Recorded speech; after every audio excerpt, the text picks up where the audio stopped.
Hello YouTube, Jeff Steele here with Steel Navigator. Today's video topic is, should you keep your magazines loaded or empty? It's an age-old debate. There's lots of research on it, and we're here to debunk one of the largest myths. Now, there are exceptions to this.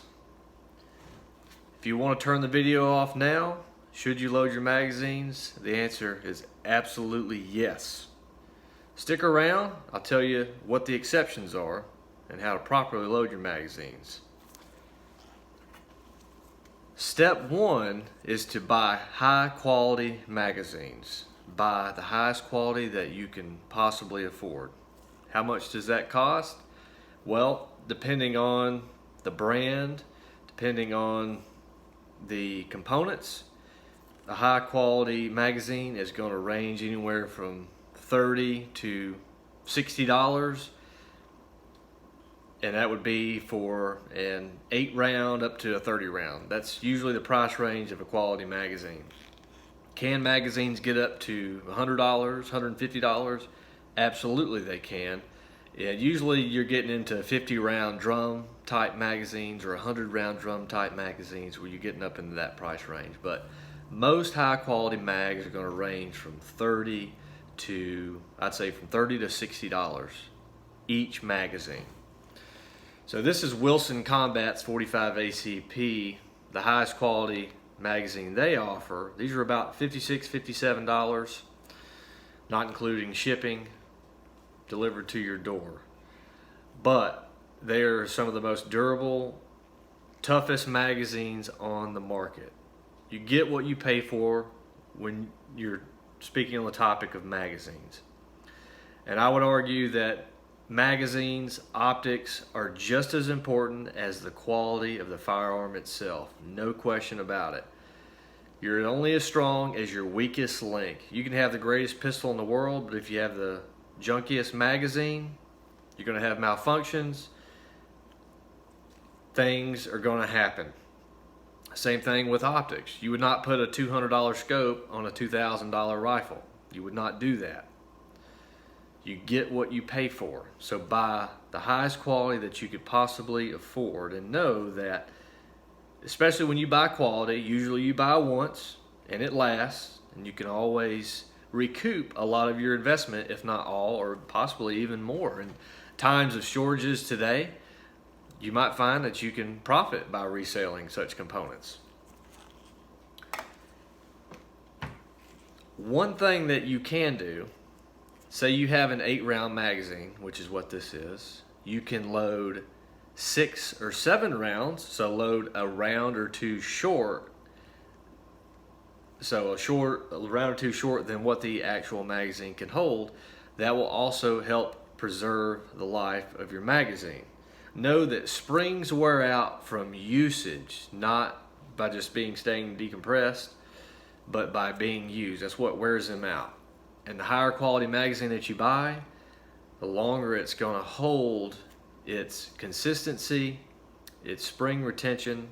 There's all sorts of technology that goes into springs. Square rings, square springs versus round, guitar type wire springs.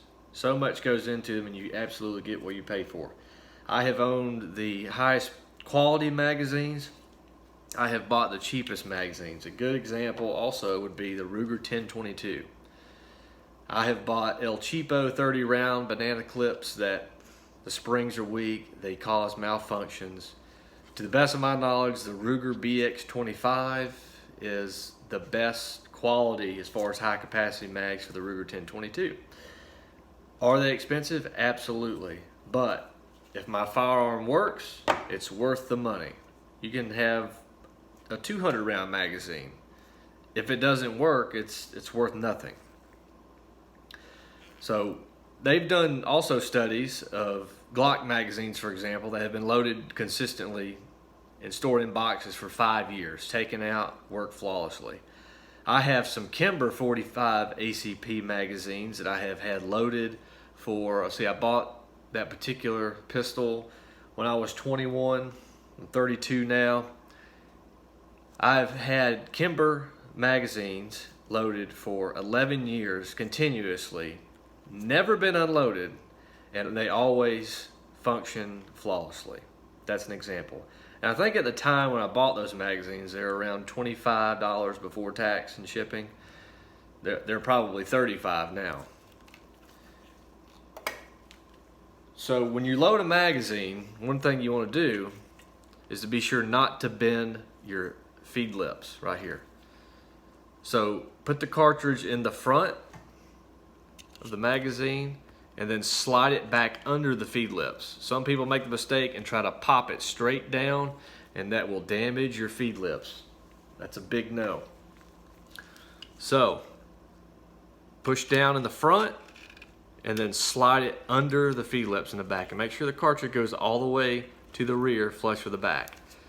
Now they say in some magazines, especially high capacity straight magazines, you can, at the end of loading, slap the back of the magazine a couple times.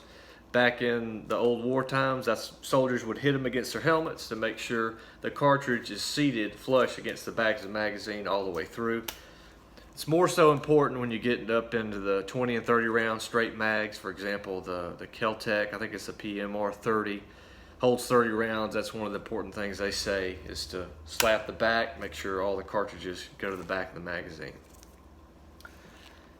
Same thing with the 1022 magazines. This could really be applied to any magazine. Instead of popping it straight down, which some magazines that's not even possible, but push down in the front and then slide it back. Slide it back to the back under the feed lips. Something else not to do: do not oil your feed lips and your magazines. What that will cause your cartridges to literally bleed out of the magazine. That will cause a malfunction. So push down and then slide the cartridge back underneath the feed lips while pressing down at the same time. That'll keep from damaging your feed lips. When I first got my first pistol when I was 21, I made the mistake of oiling my magazines, and it causes the cartridges to bleed out too fast, and it will cause a malfunction. What are the exceptions as far as not loading magazines? That would be, number one, if you have a rifle that it has a tube magazine, such as a 30-30 type configuration, lever guns. Or if you have very old magazines that have an old school leaf spring type component inside the box. That's not a modern spring. The more modern the magazine, usually the more reliable and durable it's going to be. So for example, this is a Weatherby Vanguard rifle, excellent rifle, but I do not keep this rifle loaded. Its magazine has the old school technology, which is basically just a flat piece of steel. That's not a modern spring. And many old school magazines have such technology.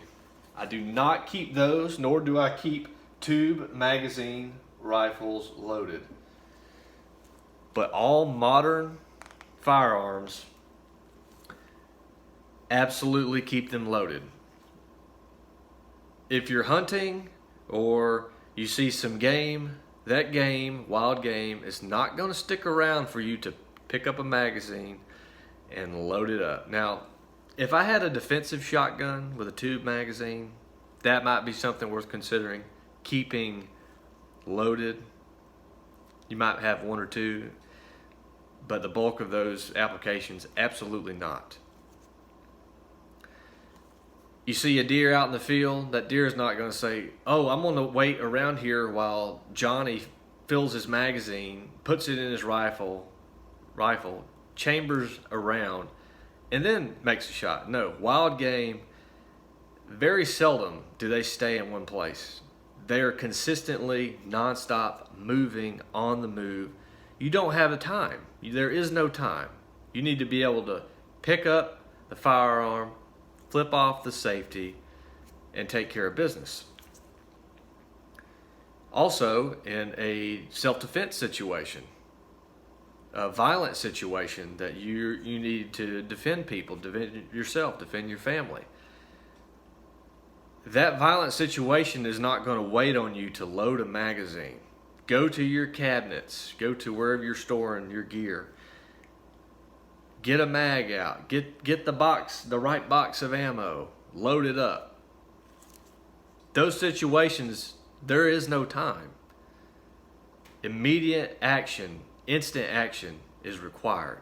There is no time. There was a recent story on, I think it was a shooting at a church in Texas, where they were chasing down the assailant who had supposedly did the shooting.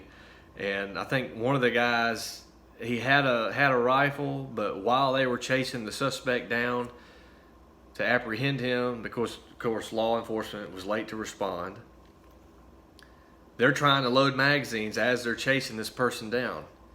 There's no excuse for that. Keep your magazines loaded.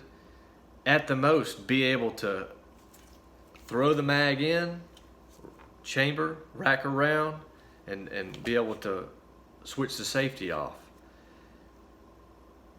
But time is of the essence. It's very time consuming loading magazines, and it can be a little laborsome also. I mean, it takes a little bit of thumb energy, especially when you have multiple high capacity magazines. It can be a little bit of a chore. Also, I like to wear gloves when I'm loading magazines. Most cartridges have lead bullets. We know lead's not good for us. It helps keep those metals off of my skin. Also, if there's solvents, oil, any oil that happened to get on a magazine, I don't have to worry about getting that on my hands. So another good tip. Of course, if you're in the field, you're in the heat of a moment, you're in a self-defense situation, you're not going to put gloves on. But when you have time, sit down with your magazines and your ammunition, load up, have them ready to go. One other exception I would say that I would not load a magazine is if it's an old school rotary magazine where literally it has a rotating slot for each cartridge, and as the magazine feeds, it rotates around.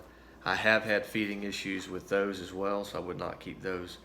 But modern, high capacity magazines, absolutely. If you want to be super precise, you can say this is a 25 round, I might only load 23 rounds in this. Sometimes when you load every round into a magazine, there can be an issue initially. I've seen that happen. But that's a couple things you can do. But overall, 98% of the time, load, keep your magazines loaded. Comment down below on this video. Do you have any tips or tricks for preserving your magazine life? How do you load? Do you keep some empty and keep most loaded? What do you do? Tap the thumbs up icon, the bell icon. Subscribe to the channel. We greatly appreciate it. We try to bring valuable content to the community. Comment down below. We'll also add some other videos in regards to such topics moving forward. Hope you enjoyed the video. We appreciate you watching. Share this video, and again, you can support with Cash App or PayPal.